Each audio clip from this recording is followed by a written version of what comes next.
Welcome to another edition of Red and Black, where your conservatism is not just the color that you're used to. I'm Lenny McAllister. I am one of 4 different RedState contributors that you'll have a chance to talk to today, but I am the leader of a coalition that I will pretty much assure you at least 2 out of 3 other people you'll talk to on this are also members of the coalition. And that coalition is American pizza eaters that put pineapple on their pizza.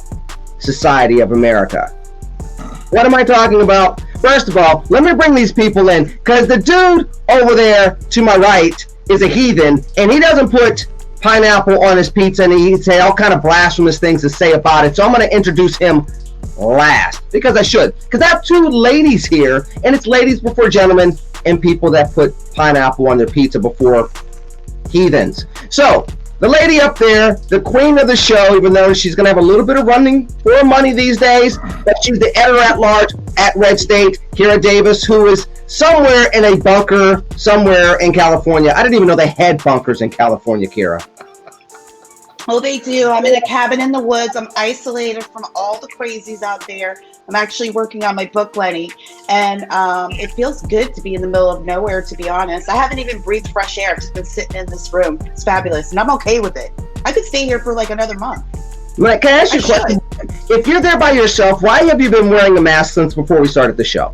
Liar. Lies. Don't answer that question. Now, we got one of the people that have been counting the votes in California right now. We asked her to come on the show. New RedState contributor, Jennifer Oliver O'Donnell. She is with us, and she is fresh from counting votes for Governor Newsom, because I didn't even think he was on the ballot. He's not on the ballot. I'm actually counting recall votes. O'Connell? Yes, O'Connell. O'Connell, O'Donnell. Look, I'm should be drinking. Listen, first of all, Kira corrects me with everything, and she's usually not right. She got me on this one. Okay, so I apologize. Second of all, give me some grace, Jennifer. I'm in Pennsylvania. This is the second presidential election where we have had to deal with all this stuff. So, can you grant me that grace?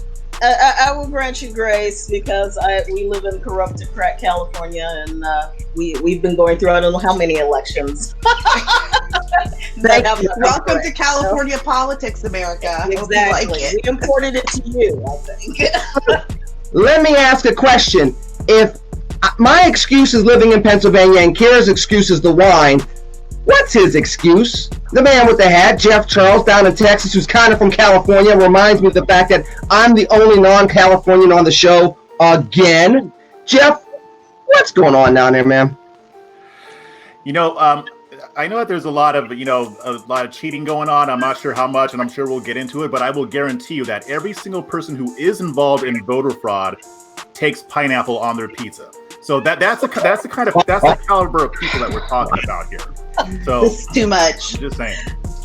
Look, these scurrilous accusations cannot stand. I will not stand for this. I think intelligent and thoughtful and experimental people put pineapple on their pizza because they're not afraid to try new things. And I don't think I should be punished for that. I don't think I should be talked down to for that. I'm not the other Jeff. I'm just an American who likes pineapple on my pizza. So if you're staying out there in the wilderness, really quick, hopefully you haven't watched any Lovecraft County, have you? You might not want to. Just wait until you get back home. Oh God. Oh, Kara, you used an SAT word. Say that. Scurrilous. Was that the word? No, scurrilous. Scurrilous. I would like for you to say the word scurrilous at the 35-minute mark of this show after at least a few more sips of that wine. All right. That's where you get scurrilous. There you go. It's scurrilous and I'm scared. Yeah, well, we should be scared because once again, here we are with another presidential election that's going down to the next day, and there's going to be 50% of this country that's going to be angry regardless. Jennifer, let me go to you first. As you're watching this, people, there's still a way where we can literally almost split the nation almost exactly in half with this election if just a few votes swing the other way or the right votes are challenged.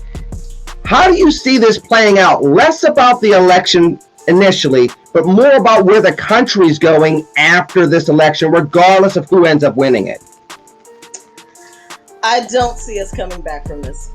I'm all gloom and doom, seriously. It's like the America that I grew up with and that I was proud of because of its processes is gone.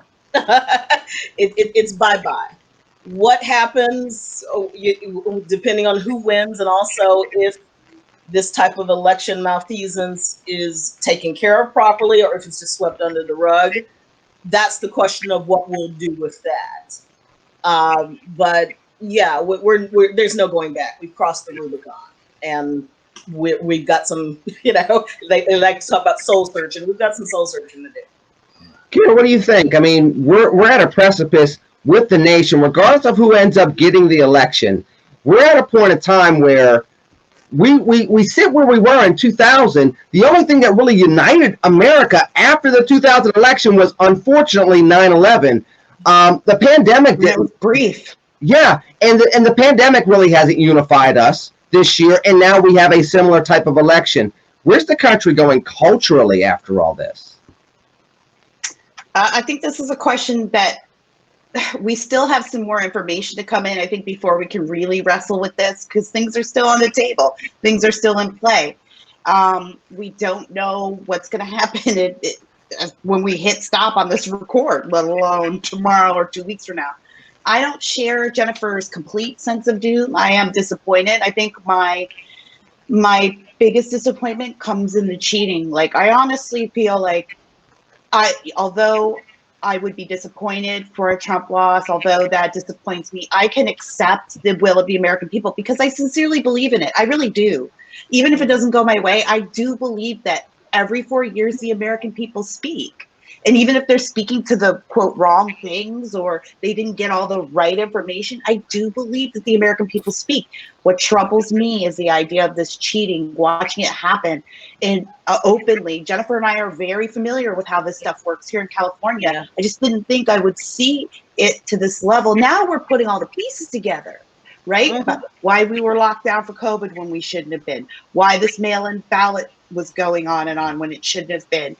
4 years of media collusion to depress and suppress Trump coverage, to suppress people like us. And then in the last days, big tech just totally going for it, balls to the wall, just like we're going to outright ban people. Now we see that this is all like a very coordinated effort. I wouldn't be surprised if one day we turned up evidence of actual communications between these institutions about this stuff. That's what concerns me the most. However, if I can find any silver lining at this moment, it's that I actually still do believe in the will of the American people. And 2016 changed my mind about that.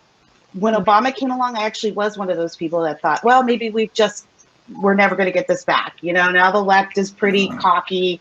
They've had 8 years of Obama. The media has given him no challenges, and it's just been a cakewalk for him. And Trump came along and he threw me for a loop, and I think he threw all of us for a loop. That was the American people speaking. I do believe the American people have that in them again. And it might not look what we want it to look, or like we think it's going to look, just like this election certainly hasn't. I don't know. I still have great belief in the American spirit and the American people. And even if it's a year or 2 years down the road, or an election down the road, I think about Jimmy Carter years and how America kind of had to slog through that before they got to Reagan. I still believe very strongly in the voice of the American people. I really do. I hope that's not too naive, but I really do. Well, and before I go to Jeff, number one, that was a brilliant speech for a Canadian to talk about as much as you love America. That's number one, fantastic, Kira. Number two, God bless America. Jennifer, I know why you're on this call now, and I know why she brought you on with RedState, because I don't know if you realize this or not, but speeches like that are the reason why Kira Davis is going to be on the ballot running for the gubernatorial mansion in 2022 in California. Jennifer knows that I said so. I talk about it a lot. I talk about running for governor of California a lot. My husband is not on board. He's the one that's got to get on board. Well, let's just be honest. We'll work on them. Okay. You went in the wilderness so that you and God can have a conversation about this run. You know, you can tell Mr. Davis later what God told you on this little hiatus. So that's between y'all. That's your marital covenant. I see you, sister. I see you. Mr. Charles, where's America going after this? Let's focus less on the numbers of the votes right now. What is America like, let's say, March of 2021, May of 2021, after we're past this election, regardless of whether Donald Trump gets a second term, because that's still possible, or if it ends up being a Biden-Harris administration? Well, I'll drop a little bit of a white pill. I mean, because I do think things are going to get better, and I think it's going to happen mainly because people are just going to get so fed up with all the division. Now, I don't know how long that's going to take. I don't think it'll happen by March of next year. I think we'll still be divided by then. I think we'll probably be divided maybe even through most of next year. But at some point, we're going to get sick of it. And I really hope that it doesn't take something like a 9/11 to bring us back together. I really hope that that's not the case. But if it's not, I think that eventually the people who want more unity and to be able to disagree respectfully are going to start pushing back against the fringes who want us to be divided. Because let's just be frank, causing division is profitable. You can get a lot of revenue by making people angry at each other and making people hate each other. So, I mean, we're in a profession where a lot of other people, they profit off that. I'm not saying that we do. I'm just saying that we've seen it on both sides, people causing division. So I think at some point, people are just going to say that's enough. That's enough. I'm tired of this. I'm tired of you trying to get me to hate my neighbor, to hate my mother, to hate my father, to hate my brother, to hate my sister. I don't want to keep losing friends over politics. I think that's what people are going to end up saying. Now, I don't know how long that's going to take, but I do believe it's going to happen because what's going on right now cannot sustain itself. It's either that's going to happen or our country's going to crumble. And my bet is going to be on the American people. Okay, but here's my bet is always on the American people. I want to say this, Lenny. I want to say this. I wrote an article at RedState the other day called "Merely the Other Half," and it was about how we always have these conversations about how we've never been more divided. This is terrible. And I do believe we've never been more vocal. Like the tone has never been this bad because of social media, right? You can say whatever you want behind your keyboard, and that makes people bold. We say stuff behind our keyboards we would never say to our neighbor's face. That's very true. That being said, I know we've always been this divided. America has always been 50-50. Our governmental system is actually designed for this. It's literally designed for this. This is why we don't have a parliamentary system. This is why every 4 years we complain about, we only get choices between these two people. This is such an inferior system. Actually, no, it's not. It's a superior system. And we've always been divided. So the divide is nothing new. I agree with Jeff that the tone is what is stressful. And I do believe that Americans will decide when they've had enough. But Jennifer, the preparedness of the American people is not quite the same. I would venture to say, and we can go into the quality of education that kids are getting these days when it comes to civics and the like, the American people 30, 40, 50, 60 years ago were more prepared to be 50-50, have the debates, and then go have a beer afterwards. Versus where, to Kira's point, somebody can say something and pop off behind a keyboard and then make up a name, get that Twitter account shut down, and then make up another name. What do we do with the fact that maybe our country, the essence of our people, and it's making Kira drink, is not prepared to be able to have those debates moving forward so that we can heal, to Jeff's point, where people eventually say, you know what, I don't mind disagreeing, but I'm sick of losing friends over this. Well, we have the Hillsdale kids, and we have the homeschool kids, and we have some religious school kids who have their heads screwed on straight, who actually got civics lessons that didn't have anything to do with social justice or multiculturalism, and actually understand how our governmental system is supposed to work, as well as understand the beauty of debate. I mean, I went to Catholic grammar school, which is where I got deeply entrenched in American history and learned to love American history. And what I did love was that ability to debate, to be fiery, to talk about these things, and then, like you said, go out and get a beer, disagree with each other, but agree on the foundational principles. So getting back to those foundational principles, that is the part that where we need to go, and raising kids who understand those foundational principles, and then letting those kids get into office. Glimmer of hope, Madison Cawthorn in North Carolina. Young kid, obviously believes in constitutional principles, believes in America, and bam, ran for Congress and won.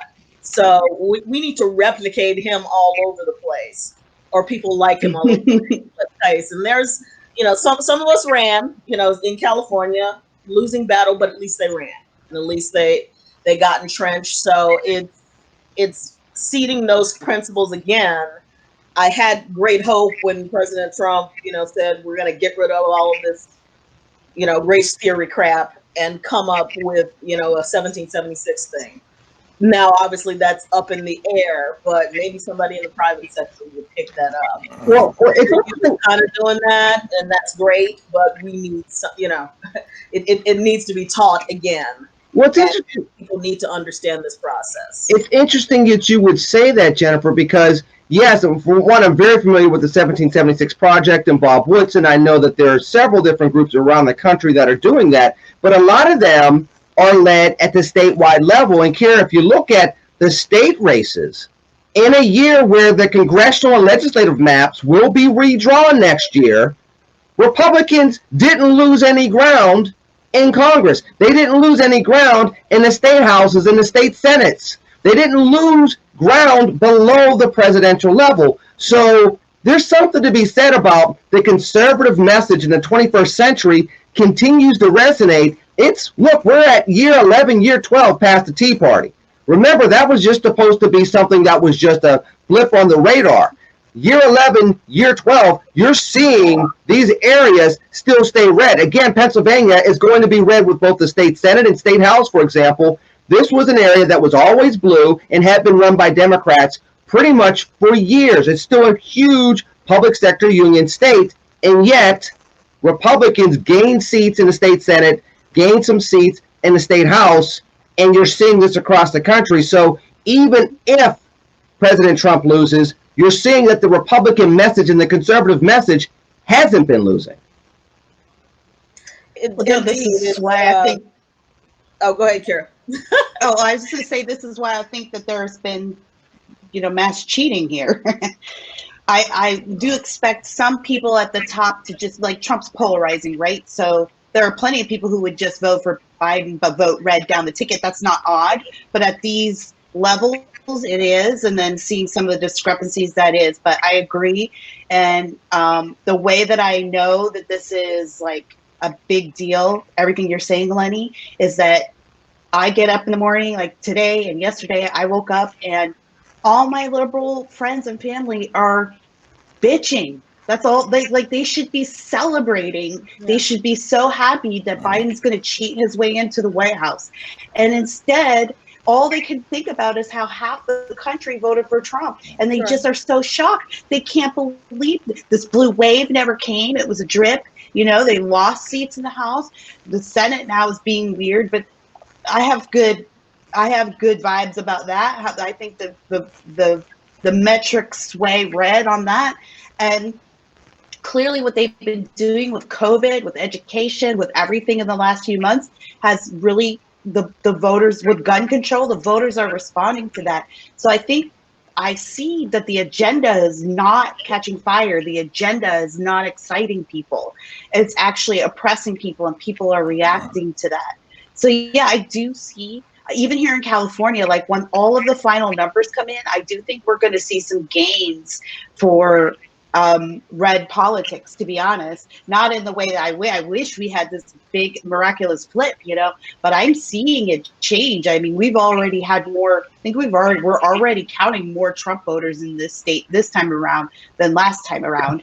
And there's a couple of assembly seats that are on the bubble currently. You've got to do a lot, though, because you got to get over the cheating margins here in California. But the other thing I see here in the state is our voters rejected a lot of progressive props that were on the ballot this year. They typically don't do that. Like some of the things that were on there, I was shocked. Like Jennifer 15, I thought 15 was going to pass for sure. That's another tax, basically. It was going to kill this property tax thing. We voted on some crime measures that were really destructive to California. People voted those down. Of course, Prop 22 passed, which is a huge victory. Yes. And I have seen more people voting conservatively on their ballot measures here than I have in my dozen years in this state. So you can't tell me that there's not a movement here. And Trump said it himself. There's a movement. That's why he's got to fight. That's why he has to fight to the very last second, because it's not the votes he's fighting for, and it's not even the White House. It's a movement that he's fighting for, and he can't let all those people down. He has to fight to the very last second. Jennifer, what were we going to say? Sorry. Husband just came home. Okay. That was Jennifer's dog giving you the what's up and saying. Yeah, they were like, "You go, Kira, you go. We wholeheartedly agree. California's going to change." What were we going to say, Jennifer? So sorry. It's fine. I sent him a text saying, "Don't let the dogs in." No, actually, the song let the dogs in. No Let the dogs out. Yeah, we throw dad jokes around here, so you can't line those things up. It's too irresistible. Sorry. What were we gonna say? But of course, totally agree with Kira. And one of the things that I'm saying, particularly since we're both on the battlefront with 85, is that people are now willing to think. It used to be, knee-jerk progressivism. Oh, the blue stands for us, the unions stand for us. And all of these people who have been straight up progressives, voted in a California supermajority, are just floored and devastated at how the union has screwed them over. And now they're starting to think, I guess that wasn't a good idea. I guess I should think about what my assembly person actually stands for, what my student council person actually stands for. So in terms of the young, yeah, we got to seed them, we got to bring them up. In terms of the old, it's giving them something to rethink about, or to think about and to reconsider. Basically thinking about who they're voting for and what they're voting for, that they have an ownership process. A lot of people were non-party preference, which is an option you get here in California. And that was their excuse to say, well, I kind of don't care, whoever suits my preference. Now they're like, you know what, I guess I need to really start thinking. This is the first time I've ever thought about politics. It usually gives me a headache, but I see how important it is.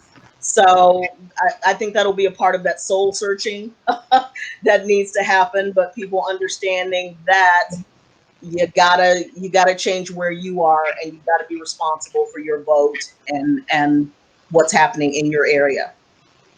Jeff, speaking of soul searching, one person that did a little bit of soul searching was Charles Blow, because he saw the exit poll numbers and he realized that Trump expanded his support with both black male voters and black female voters. I believe the black female vote was 8% from 4% 4 years ago, and the black male voting percentages, I think, were between 15 and 18%, and he lost his mind. But it seems to go to this, and I want to ask you this first, and I'll go to the ladies. Part of what Trump is going to signify, whether he's a one-term or a two-term president, is this shift in how people vote, not just with the blue-collar white voter in rural Pennsylvania, in rural Michigan, rural Wisconsin, but with those numbers, how the African-American voter looked at the Republican Party. And then when, to Kira's point, you start looking at criminal justice reform, school choice, economic reform, some of the other policies and propositions that Jennifer was talking about, and now you're seeing less and less states have straight ticket voting, including Pennsylvania, which had it forever. To Jennifer's point, voters are making up their own independent minds and choices, and you're seeing these numbers shift. And I think it's very significant that we're seeing that in this crazy year with this crazy election. I think that everything is changing. I mean, just to start with the black vote.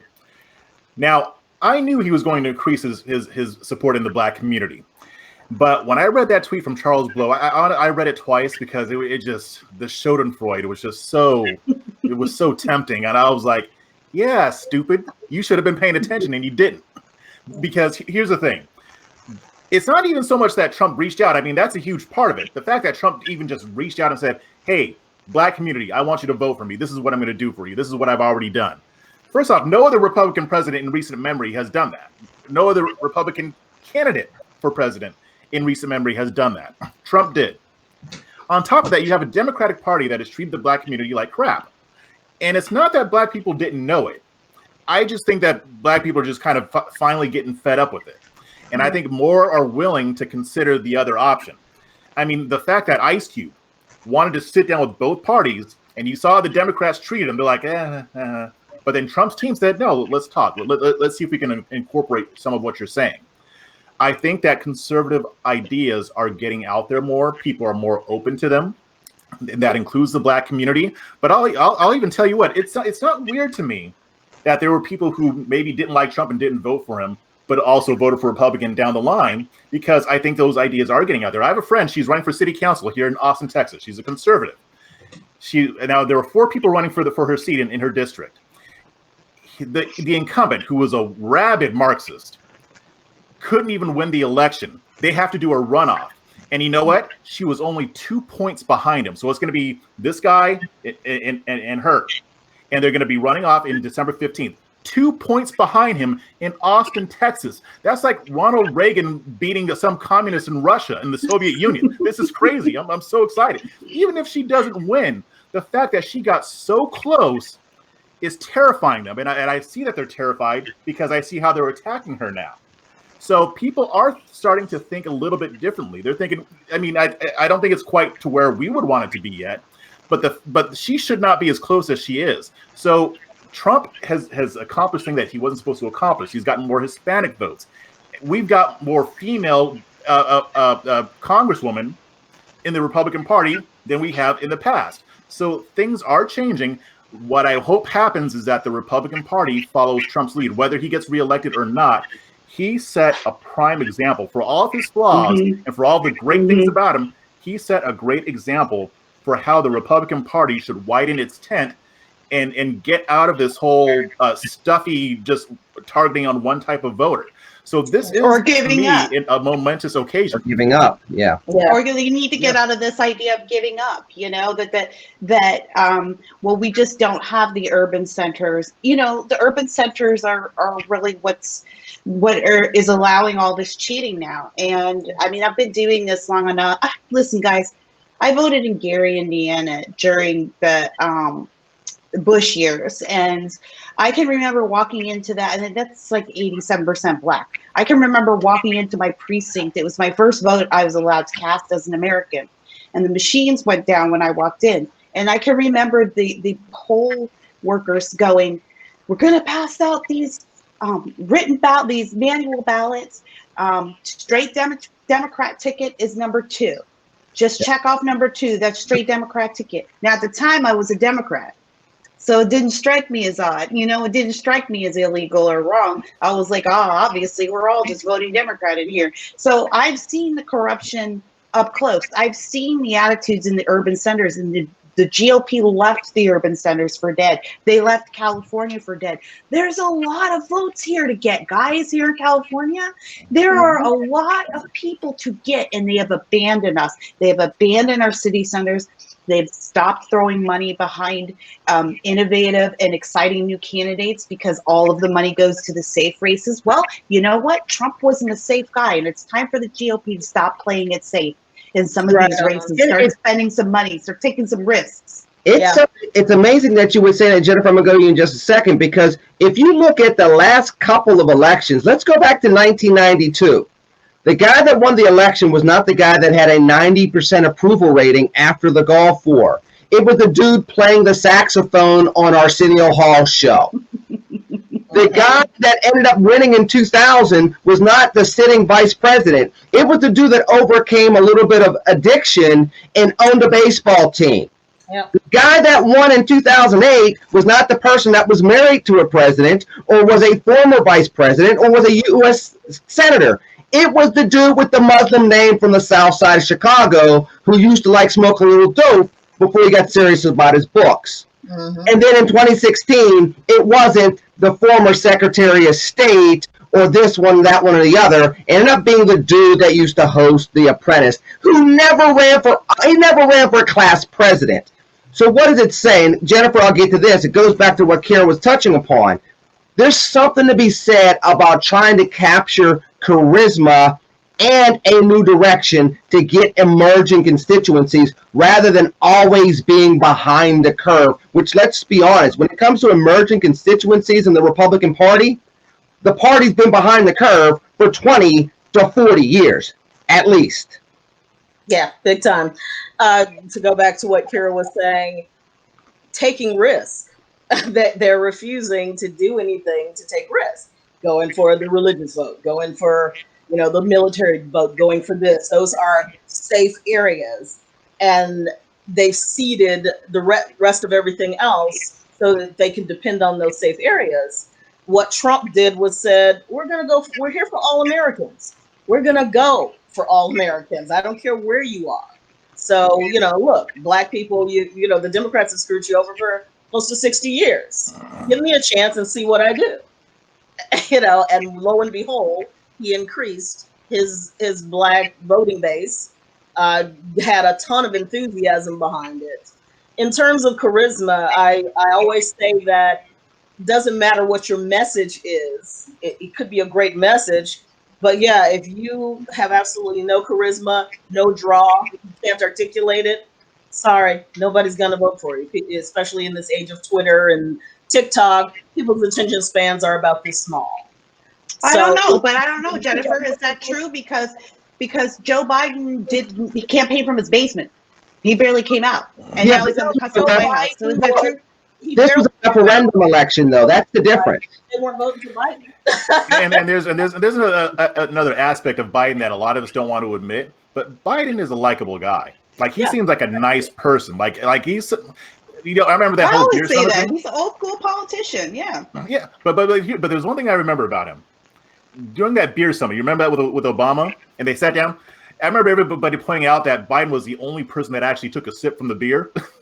People like that stuff. He is a likable person. So he may not have like the bombastic charisma of Trump or the smooth eloquence of Barack Obama, but he's got that feel to him, like you feel safe with him. Yeah, but I don't think you have to have anything bombastic or big in terms of charisma. You just have to be a draw. You just have to be someone that draws people in and be able to articulate your message. Before his brain went, Joe Biden could articulate and he was a good talker. If you actually listen to his message, you realize there was nothing to it or that he was plagiarizing half the time. But but unfortunately, that's been lacking in the Republican Party, I think, too. People who have that draw, people who can articulate the message and not just, I'm the daughter of a senator, I'm the son of this, and so therefore, I should be next in line for this. Well, but let me push back a little bit, because the Tea Party was full of those type of people, and then it's almost like they became standardized. Marco Rubio came from that. Rand Paul came from that. Ted Cruz came from that.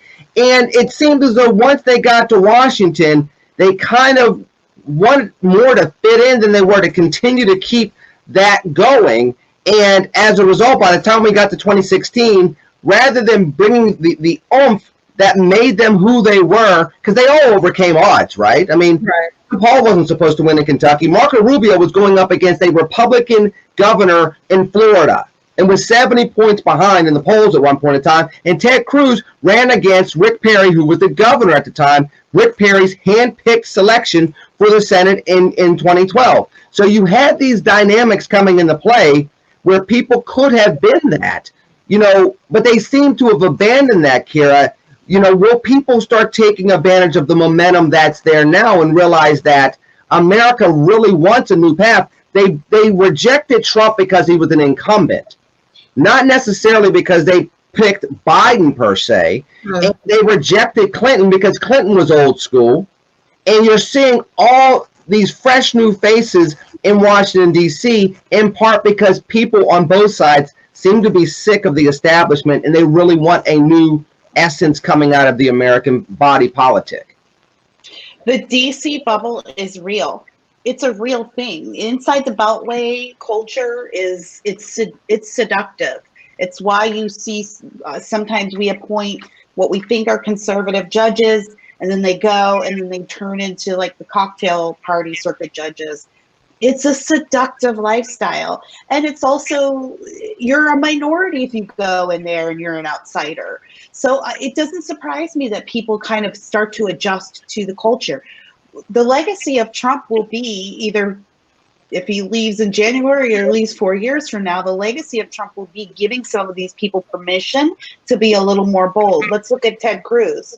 I think he's been way more bold in the last 4 years than he was the 4 years before that. Look at even Marco Rubio, who I think splits the difference very nicely between the establishment and sort of an old school conservative, because I do believe that you do need people in Washington that understand the insider politics, because that's a very real game to play. But the thing about Trump is he came in, he wasn't from DC, so there was no way for him to be influenced by DC because he wasn't from that culture at all. And all of his cultural touchstones were outside of DC. And that's what we're going to need going forward. And I'm hoping that some of the people who step up for the Republican Party and conservative values moving forward will be people who are embracing that outsider mentality and who are strong enough to withstand the very seductive aspect of Beltway politics. But I'll tell you what, now is the time when we conservative voters need to be looking at who's standing up, who's standing next to Trump. One of our writers over at RedState, Banshee, he wrote a really great piece yesterday. Like, if you're not speaking up now, then shut the hell up in 4 years. Like, you don't deserve our support. You better get in line now and start and stand up for what the people who have voted for Trump want. This is where we suss all you guys out. With, who's abandoning ship and who's standing next to truth and who's standing next to justice right now, who's standing next to a president who was so bold he allowed you guys to do things you never imagined you could do in Congress. So it's really important right now, as this all plays out, we pay attention who's standing next to the Trump team. At least, you don't have to like Trump, but at least fighting for this whole process to be fairly adjudicated, and who is kind of like shrinking back and just waiting to see who wins. This is going to be a pivotal time for the Republican future. It's interesting, Kira, and Jennifer, jump in, because you're starting to see Republicans back away from Trump. Look, I've told people privately, I think this is going to be the time where a lot of those Republicans have been waiting to throw Mama from the train. They're going to finally throw Mama from the train. Yeah. And it's kind of a shame, because it's like, if you were that bold to stand against him, you should have done it in 2017. Or if you really were catching his back, you still need to catch his back, because the White House is still the White House. And if he wins, he's still president for 4 years. But they're trying to split the baby. And you can't split the baby. And by the way, and I'll go to ladies first, Jennifer, it's as if some of these folks forget that voters have longer memories than what a Twitter tweet might be. They will remember that they were both for and against. Poor Lindsey Graham, for example. He's gone back kind of being quiet on the Trump thing because he can't catch Trump's back after bashing him 2015 going into 16, then becoming his friend for a while, and now he's trying to get back on the other side of that because he won his election. Yeah, it's interesting to watch the dance that goes on with some of these DC types. I frankly do have more respect for a Ben Sass, who frankly I can't stand. Brilliant man, but I would want him as my legislator, who is just gonna, still not cuddle up to Trump, than I do with, let's take a candidate who lost, Martha McSally, who came close and then pulled away, and came close and pulled away. That on top of the disingenuousness of just the fact that she was appointed, it tainted her, especially in places like Arizona, where they're about, you're either grassroots, you are conservatism, or you're not. So the fact that these Republicans are, I think, frankly, they're making a mistake. I think they either need to be all in or leave it alone, because it is about the party, and really it's just about rights. But there's a lot of opportunists out there, and they're looking for that opportunity either to insert themselves in the new Biden administration or to line up their chits for 2024. And I think they're going to realize that that's a bad move. So I'm going to start some trouble before we go. And Jeff, I'm going to go to you because you're a troublemaker. So it's just natural for you. The conservative movement moving forward, out of the three other people on this show today, I'm not including myself, who does the prototypical leader of the new conservative movement if Trump loses? What does it look like? Does it look like Kira Davis? Does it look like Jennifer? Does it look like Charlie Kirk? Does it look like Candace Owens? Does it look like Katrina Pearson? Does it look like Jerron Smith, who is leaving the White House? What does that prototypical leader of the new conservative movement look like? Is it all of a sudden Marco Rubio again? Is it Ted Cruz? Or is it something more grassroots? Is it Tucker Carlson? What do you think? If you had to throw it out there right now, and again, this is not a time capsule. This is just theorizing, because we're at a pivotal moment in regards to what conservative thought leadership is going to be. What do you think it is going to start looking more like, and what type of people may start really morphing into that role? That, you're putting me on the spot there, man. That's a good question. Here's what I am going to predict. The Democratic Party is having a civil war right now. And so are we. Yeah. The GOP is going to have a civil war. It's already started. It started even before this, but it's going to get more intense.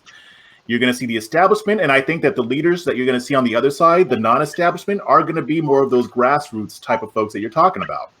So that could be people like us, it can be others, it can be whatever, but it's going to be people who are going to push back against the establishment. Now, some of these people might be Trumpists, then they might be Trumplicans. Others may not be down with the whole Trumplican thing, but they might support Trump, but they may not be, all on the MAGA train. But I think these are people that want to see change in the Republican Party, and just like I was saying before, because I'm one of them, I saw what Trump did. And there are times where I criticize him, but that's one thing I will never criticize him for, the changes that he made to the right. And I want to see more of that win out over the establishment, because the establishment will kill us. The establishment is, if they remain in power, the party, the conservative movement will become irrelevant.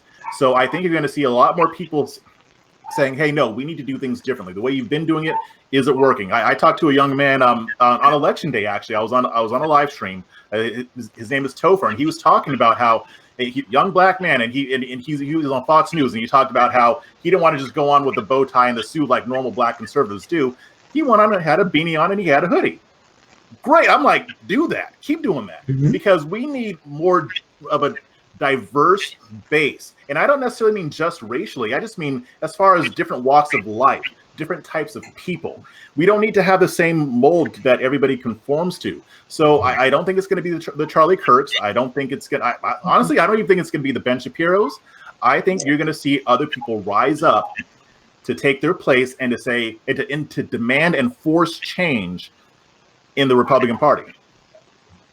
I hope they're not Californians. Some will be. You know what? There's a lot of good Californians here. They'll crap on us. We got a lot of folks here. And I actually do, I wasn't born and raised here, but I'm definitely Californian now. And I do kind of take exception to the way people talk about us, because there's so many good people here. The state is red. The state actually is red. But we're just ruled by two cities. If California had a state electoral college, we wouldn't be sitting here having this conversation. It's the launching point of Ronald Reagan. That's what people forget. It was the launching point of Ronald Reagan, who brought in modern conservatism. So, yeah, California gets a bad rap. I was just teasing the other three of you all because I get to be the lone Pennsylvanian on the show. But Jennifer, I ask you that question. What do you think that prototypical leader looks like? Or I'll even diversify the question a little bit. Prototypical set of leaders look like, because the Tea Party movement was very much grassroots and people that rose through social media. 2014, the red wave was establishment type of Republican. 2016 was complete outsider. What does it look like post 2020, do you think? A marriage between the two. And I'm not talking about people who are straight up elitist, because there's still too many of those left, but people who understand how Washington works, but are able to step outside and pull in the grassroots people and guide them along. Kind of like McGahn did with the Supreme Court justices and that process. Someone who was on the inside, pulling people from the outside and teaching them how to navigate. They did that with Kim Klacik. She was definitely on the outside, had some great ideas, grassroots, and then she caught the eye of Trump and a few other people, and boy, did they polish her up to her advantage. She got close, sadly. She didn't win, but she didn't really get close, but she got closer than. Yeah, she got better than anyone. Who was come up against I keep forgetting his name, but it doesn't matter what his name is. The Democrat that was entitled to that seat. Yeah, that's all it was. With the stamp on his head. So we, as far as I'm concerned, any responsible elitist Republican, like somebody said, you would know better than I would, Jeff. George Bush is the third or the fourth or the 25th is running in somewhere. Oh man. It would be nice if we didn't have any names. McCain, Bush, whatever. Y'all just sit back. Barbara Bush. It's time to move on. Barbara Bush said in 2016 it'd be nice to have a presidential election that didn't have a Bush or a Clinton in it, and that's Mama that said that. Yeah, that still holds. That still holds. And I think once Biden is gone, and God, I just can't imagine President Kamala Harris. Talk about stumbling. That's why you got to 2022, Kira. You got to win. Yeah. Only you can stop Black Hillary. Talk about stumbling your way to the White House. Kira is, we need to get her run. My job is to find some way to shatter that San Francisco cabal, because that's who they keep funneling national people through, and this whole thing that Pelosi to Sacramento pipeline, San Francisco really is real. That's actually real, and there is a reason why we're joking about how this is California politics gone national. That's actually deliberate. And it is time. I think when Pelosi passes away, she's not far. Get rid of Barbara Boxer. Maxine Waters is gone, and Biden's only got a few good years left in him. That's the old establishment gone. We only have a couple years left. We are going to see a new wave. Jeff was absolutely right. There's a civil war going on in the Democrat Party. Y'all better stop making fun of AOC, because you need to stop. She's not a joke.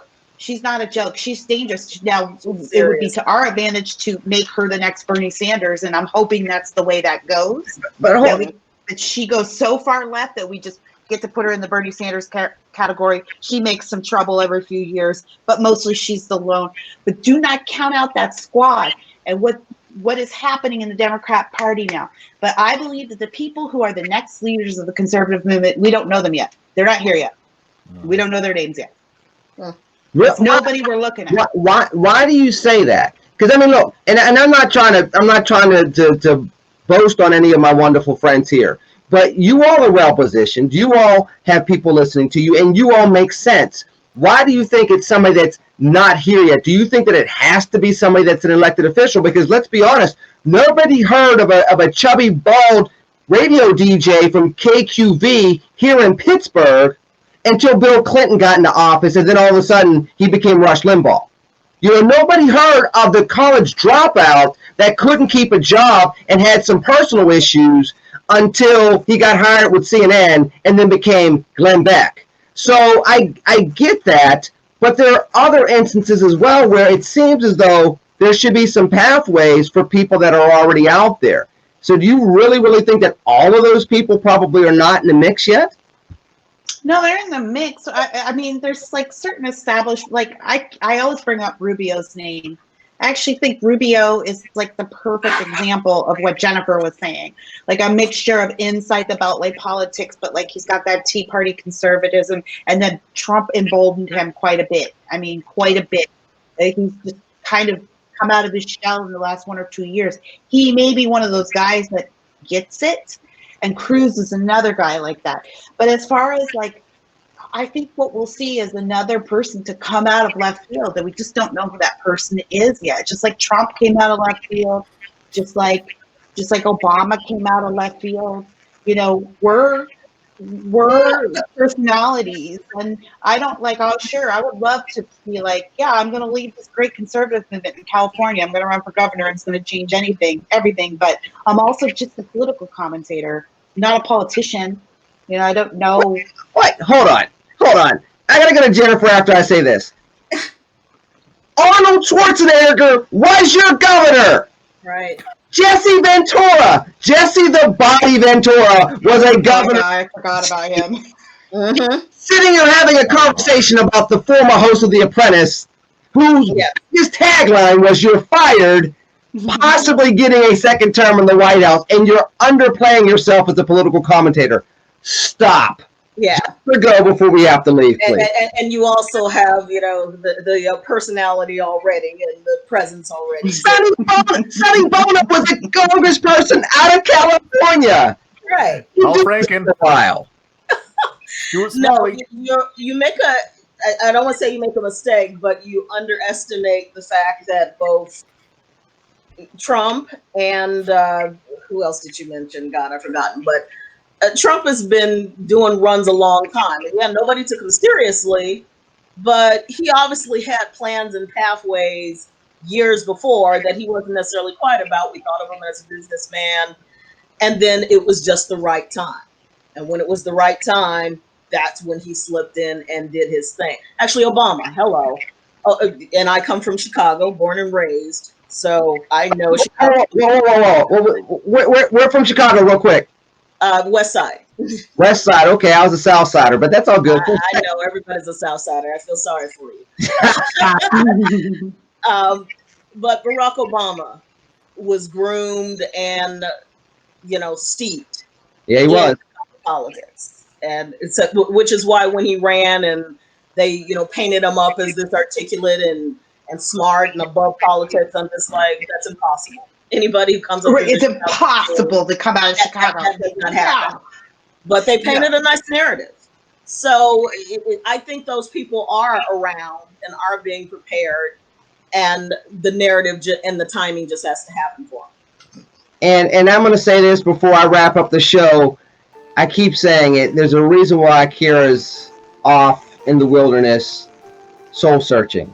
Because that's what you got to do before you go on a 24-month run to do something historic. So, Jennifer, can you brag a little bit about yourself real quick before we let the people go and we let the future governor speak before we end the show, please? Most definitely. I'm a writer, a reinvention coach, and an ERYT 500 yoga instructor. And that just means I have a PhD in yoga. And I train yoga teachers. But working for RedState, enjoying hanging out with Jeff and Kira and the rest of the contributor team and the editor team. And I've been a political junkie since I was a kid. And so to be able to combine that passion with all of my other passions has just been a delightful thing. And follow her on Twitter, read her stuff on RedState, The Breaking Conservatarian. Can you say something nice about everybody else on this show, i.e. the women, because you have nothing nice to say about me? Yeah, I mean, the fact that you're from Chicago and you like pineapple on pizza, what kind of an abomination is that? I mean, tell me about it. How can you support that? Chicago, good Chicago pizza is some of the best that you can have. It is a work of art. Pineapple does not belong pineapple on pizza. I would not want more. I was in Chicago for 3 years. I never put pineapple on Chicago-style pizza because that is blasphemous. I absolutely will give you that. However, you got to also have a little bit of culture because you have to live. You got to be a man of the people. And there are some people, Jeff, that put pineapple on pizza. Please brag. I'm not a man of those people. It's like constitutional principles. Pineapple does not belong on pizza. Yeah, exactly. You see? Now, do you see the divide, everybody? If you go to this part of your screen, you get the people that get it. You go to this side of your screen, they're not as exciting. Jeff, go. You got 30 seconds to brag about breaking Conservatarians and all those. Yeah, check me out on YouTube. Breaking Conservatarian. I've got a bunch of interviews up, and I'll be having some more this week. Check out my stuff at RedState.com, LibertyNation.com, and you can get me on Twitter at JeffOnTheRight. Fantastic. So, Kara, before I talk about just listen to yourself, are you supposed to salute governors or stand up, or what am I supposed to do to address you once you make this announcement?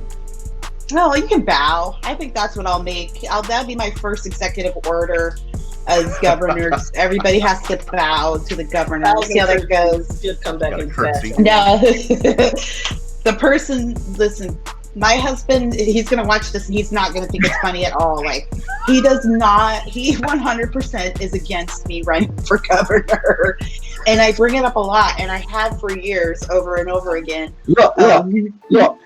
Tell him, and I got to say this, and I give you 30 seconds, so we got to go. Let him know that your advance team will come out from Pennsylvania and talk to him and sit down, and we'll get him good. The first gentleman will be taken care of. Talk about your blog, your podcast, your writing real quick, Mrs. Davis. You can find me at RedState, of course. I'm on Twitter at Real Kira Davis. And my podcast, Just Listen to Yourself with Kira Davis, is available wherever you find your podcast. It's one of the fastest growing podcasts in news and opinion. I'm very proud of that. We're growing exponentially by the thousands every month. So, and then you can find me if you want more contact with me, more personal contact. I have my locals page. That's davisnation.locals.com. And that's where you can subscribe to the community. It's a safe space for you to talk. I know a lot of people are getting off Facebook right now, getting off Twitter, because they just can't stand to get engaged with all the madness and the craziness of their friends and family. That's a safe space. We're having very raw and honest conversation over there. So if you want to come and cry or laugh or do whatever, join us at Davis Nation. And and we'll see. We'll see if I run for governor or not. Folks, continue to win, because this is the ongoing narrative. This is the long arc, the story arc of Red and Black. Will she run? Will she not run? Am I really kidding with this? Or is there something that is a little bit more to the story? You're going to have to tune in next week and find out. Jennifer, thank you. Kara, thank you. Madam Governor, I should say. Madam Governor-elect 2022. Mr. Charles, thank you so much. Thank you, everybody out there. Keep believing in America, regardless of what these votes end up saying one way or another. We have work to do in January. We have communities to uplift, we have lives to save, and we have a nation to extol. So we're counting on you to work with us to make the most of it every single day. And we're excited that you and I and all of us can partner together as Americans. So in the meanwhile, we'll talk to you next week. Keep the faith. We'll talk to you soon. TCNGB. Take care and God bless. Peace.